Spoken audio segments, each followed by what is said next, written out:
កូនធ្វើអីមុនហាត់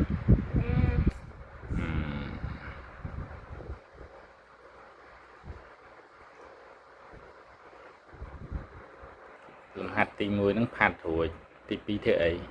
គូរវងវងអីវងអក្សរផូ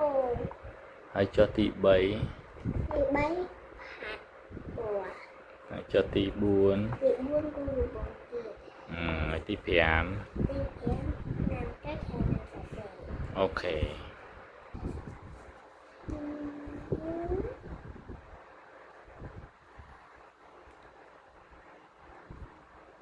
ធ្វើអីហ្នឹងគូរវងគូវងលើអីតួអក្សរសអីផូអូអត់នៅអស់ហើយធ្វើទី4តទៀតហើយផាត់ចឹងយូរណា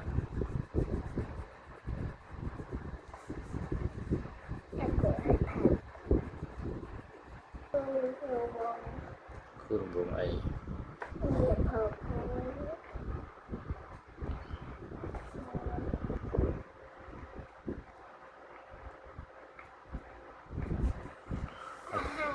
ខាងក្រោមធ្វើអីហ្នឹង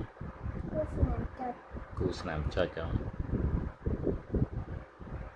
កុំអោតពេកចឹងចាអូខេ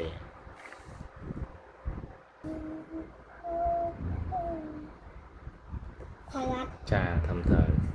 តែគាត់តាតងធំពេកហ្នឹងសេស្អាតក៏បញ្ញាពេក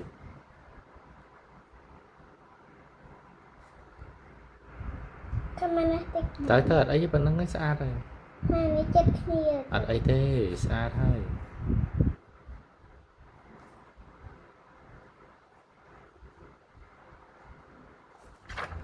សេឲ្យស្អាតកុំសេលឿនពេកគេខិចអស់ឡើយ